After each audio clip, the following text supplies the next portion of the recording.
त्यामुळे सगळी movement digitally ही आपण या ठिकाणी ट्रॅक करतो। सायबरच्या संदर्भातले विषय मांडण्यात आले।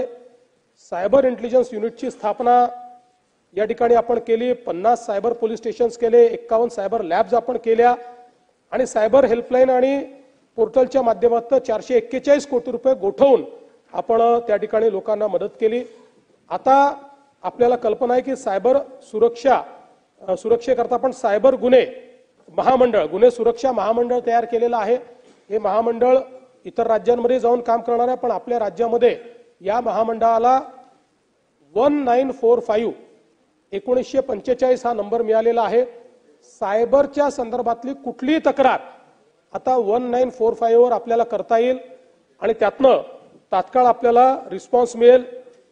सोशल मीडियावरच्या फेक न्यूजच्या संदर्भात देखील मोठ्या प्रमाणात आता आपण कारवाई त्या ठिकाणी सुरू केलेली आहे।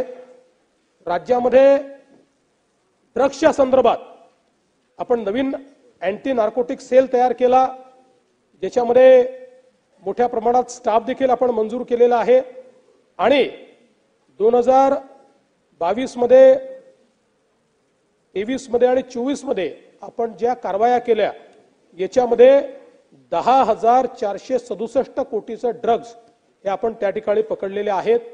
पण अजूनही याच्यामध्ये खूप काम करण्याची आवश्यकता आहे।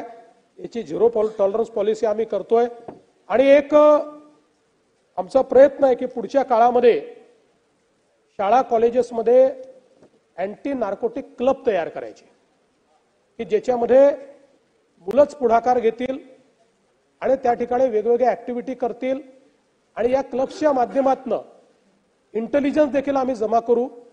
या क्लबशी पोलीस संपर्कात राहतील, त्यामुळे त्यांची नावं न येता जर कोणी सेवन करत असेल तर त्याला कुठे मिळतंय, कॉलेज किंवा शाळेच्या आसपास अशा प्रकारचे ड्रग्ज मिळतायत का, अशा प्रकारची सगळी माहिती त्याच्या माध्यमातून मिळेल आणि शिक्षण विभाग आणि जे विभाग शाळा चालवतात किंवा कॉलेजेस चालवतात अशा सगळ्यांना याच्यामध्ये एकत्रितपणे इन्व्हॉल्व करून विशेषतः शाळेचे आणि कॉलेजचे मुलं हे या मोहीमचा भाग होतील अशा प्रकारची एक मोठी मोहीम आम्ही हातामध्ये घेतो आहोत, ज्यातनं ड्रग्सच्या विरुद्ध आपली युवा पिढी उभी करायची आणि दुसरीकडे त्यातनं इंटेलिजन्स देखील मिळवायचा अशा प्रकारचा आपला प्रयत्न आहे।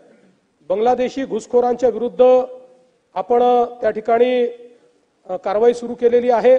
2022 साली 409 घुसखोरांना आपण अटक केली आणि आता 23 आणि 24 पर्यंत मध्ये 1290 बांगलादेशी घुसखोरांना आपण अटक केलेली आहे आणि आता 2025च्या गेल्या 45 दिवसात 539 बांगलादेशी घुसखोरांना आपण त्या ठिकाणी अटक केलेली आहे।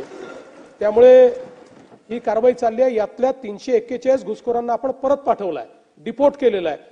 इतरांना डिपोर्ट आपल्याला लगेच करता येत नाही, कारण त्यांच्या विरुद्ध आपल्या कोर्टात केस चालली असल्यामुळे आपल्या नियमानुसार त्या कोर्ट केसचा निर्णय लागल्यानंतर त्यांना सजा झाली तर सजा भोगल्यावर डिपोर्ट करावं लागतं, सजा झाली नाही तर ते त्यांचं ॲक्विटल झाल्यानंतर डिपोर्ट करावं लागतं। त्यामुळे ती कारवाई आपण करणार आहोत। नक्षलवादाच्या विरोधात एक निर्णायक लढाईमध्ये आपण आता पोहोचलेलो आहोत आणि गेल्या 4 वर्षामध्ये दुर्दैवाने एक आपला पोलीस शहीद झाला, पण मोठ्या प्रमाणात आपण हे जे काही नक्षलवादी आहे यांच्यावर कारवाई केली।